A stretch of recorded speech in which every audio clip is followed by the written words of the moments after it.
Hey guys, working on a 2019 Acura MDX, and we are going to be doing some rear pads. I'll still show you how to get the rotors and stuff off, but to start, first thing we want to do here is remove this this holder tool, right? And as you can see, this spins, so we're gonna help ourselves out here a little bit. I'll show you what you can do. And you can jack it up here, and the jack stands in there.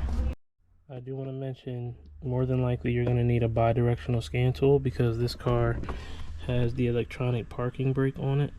But for now, first thing we're going to do is we're going to put the parking brake on. There we go. Okay, we're on. Now that we have this caliper locked, get yourself a pick tool. Just try to scrape out any gunk you can, anything you want to get as good as a grip as possible. And we're going to need a Phillips head like this. Alright, so with the rotor being held in place, we're going to try and remove this now. Oh no, look at that. Alright, so the first thing we're going to do here is sledgehammer it in, right? Now, because mine is already kind of stripped, I'm just going to get an impact on it and I'm going to try to buzz it off fast and hard. And I got it, just like that. I strongly recommend, if this is stripped, do not reuse it. Mine is already stripped, so if you can't get this out, you will not be able to do your rotors. You have to drill it out or something of that nature. Get this off first, because you can't get this off, it's going to ruin your whole day. Let's jump back to the car. OBD port is right above the foot pedal, the gas pedal. We're going to release the parking brake. Alright, so let's turn the car to the on position. Now it's on. To, I believe, push this down. I'll pull it up. To release parking brake and pull. Alright, our parking brake should be off. Let me confirm that. Alright, so I'm gonna go to maintenance. Damn fly. Electronic parking brake. Working on an Acura. I'm gonna check the VIN. I'm actually gonna put the phone away. Obviously, I don't need you seeing the VIN. Alright, we are loading. Reading data. Brake pad, maintenance mode. Using the rear pad. Okay, this function is using the rear brake pad maintenance. Check that the battery voltage is over 10, which I know for a fact we are. Ensure the vehicle is fully charged. Do you wish to do this? Continue. Yes. Currently brake pads are in the normal position mode. Do you want to execute pad exchange mode? Execute time takes about 25 seconds at the continue. So press enter.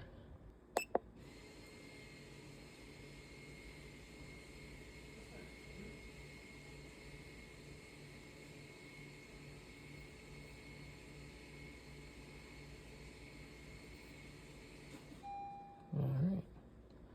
Perform rear brake pad maintenance. When you are finished minutes, press the enter button. I'm actually going to turn this off for now.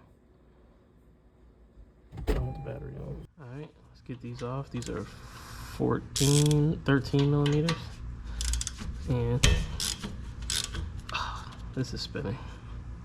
I think these are 16. Yeah, this is a 16 millimeter right here. And then this one here.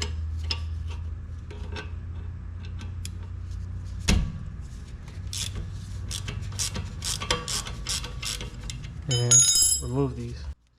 And now we're going to come in here like this.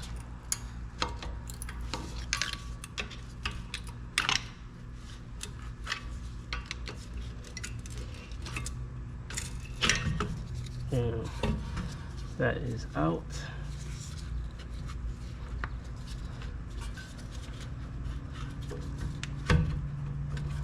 Okay, good.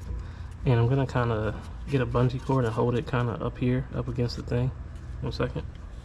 Alright, 16 mil. And we were going down. So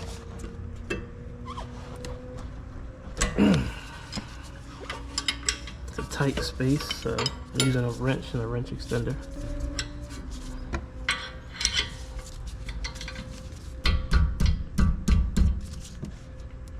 There we go. And pull her off. And these are our old brake pads. Try to push these through. And man, talk about just making it. Holy crap. If your rotor is wedged on, because I'm keeping these rotors, what you can do is you can get, this is actually off of the caliper bracket. You can fit it in here. I don't want to whack it or anything because I'm reusing it, but just to show how you get it off.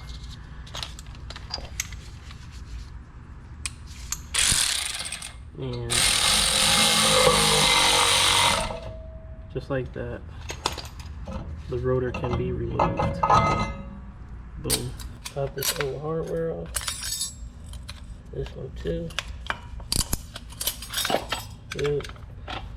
Let us clean and re-lubricate these slide pins.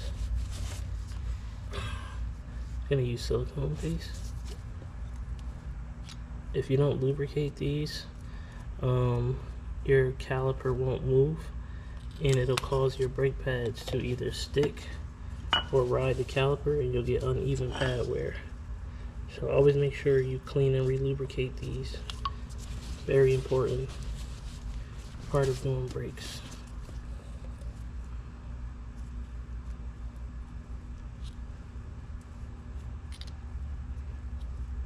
Like that. Good. Wire brush.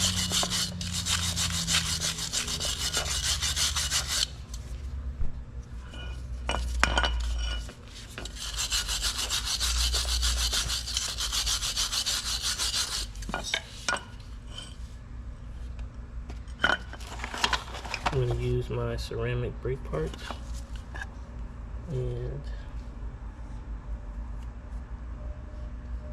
a little bit here, a little bit there, here, there. Let's get our new hardware on. It's going to look like this. That's one. That's two. I'll wipe off the excess later. I like to put lubricant on the back because if these move at all, the metal-to-metal contact from the shimmying can cause noise. So I like to put some behind the hardware so that if it moves anything, it won't make any noise. And then notice they got like these weird little tongs on, but they're actually kind of cool. I'll show you in a second. Got your pads. Wipe off the imperfections. Get a little bit of lubricant. It's a bit a lot, but we'll take some off.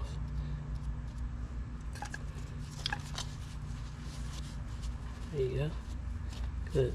And this is the outside pad, and it kind of slots in here like this, like so. There we go. And then it has stoppers, so like the pad won't go any further. It's really smart. Inside pad has a squealer on it. Always goes on the inside. Inside pad wears out a little bit faster than the outside pad does. Normally, it should. This is the inside pad. Here and here. My finger. Alright, now she's ready to go back in. And I'm gonna spray this, wipe off the boot, get all that crud off of the boot area before we start pushing this back in. That dirt and grime will tear up the, and kind of destroy the boot area, so just clean it.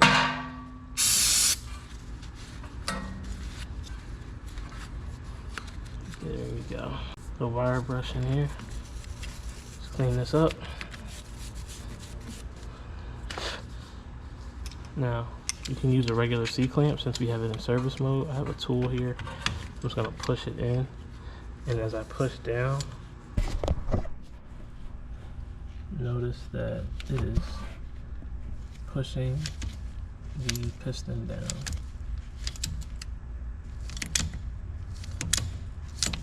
If it's not in service mode, you will have to get a wind back tool. I think that's what it's called, the wind back tool. You have to twist it while applying pressure to push this down. But remember, this is electronic parking brake, so you could damage something if you do it that way. And this is in case you're replacing your rotor. You take the plastic out, you spray it with brake clean, and you wipe it with a napkin, because this will have packaging oil on it, unless it's completely zinc coated. But how you would deal with this, you spray it, get a wire brush here, and I'm doing this for my sake too, because but I'm sure when they're ready to get rotors, I'm gonna have to take this off again anyway. I like to get some anti-seize here, like this, and I'm just gonna kind of spread it around like that, and around the hub is most important. You can paint the whole entire thing if you want, but this is what matters most. And so that means we have a nice, good, clean surface. If you don't clean this, what can happen is if rust builds up and you put the rotor on and the rotor's not flush with the hub, the rotor will kind of be a little bit cockeyed when you're driving. Small things you gotta pay attention to. And assuming that you still have your rotor hold down screw, which I do not.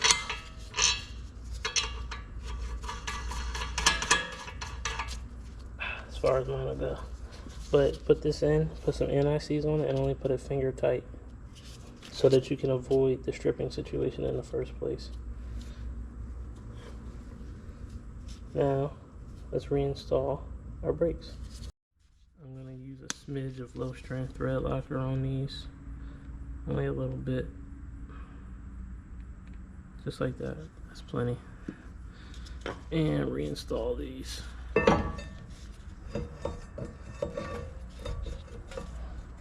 Okay, torque spec for these are 65 foot-pounds, I believe. Good luck getting a torque wrench in here. But just gonna pull this thing just like that. That's perfect. Okay. All right. And now I'm gonna get some. This is called Loctite brake disc quiet. I put it down here because these attach to the squeal shims. Keeps the pads from making any noise if they move at all. Sorry the label's going, but like I said, it's called Loctite brake disc quiet. It's like a paste that'll stick to the brake shims. And I'm gonna pull this forward just like that. And people like Cash App, some people prefer Zelle. Yeah, Zelle has no fees.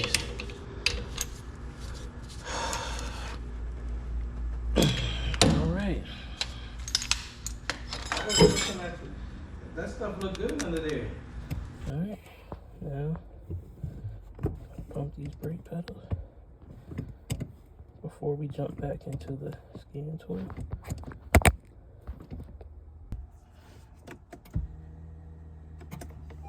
Back in the on position. And we're finally done, so I'm gonna press enter. Did you finish the pad service? Yes. Brake pad caution, it's about to start. Okay, hold on. Yes.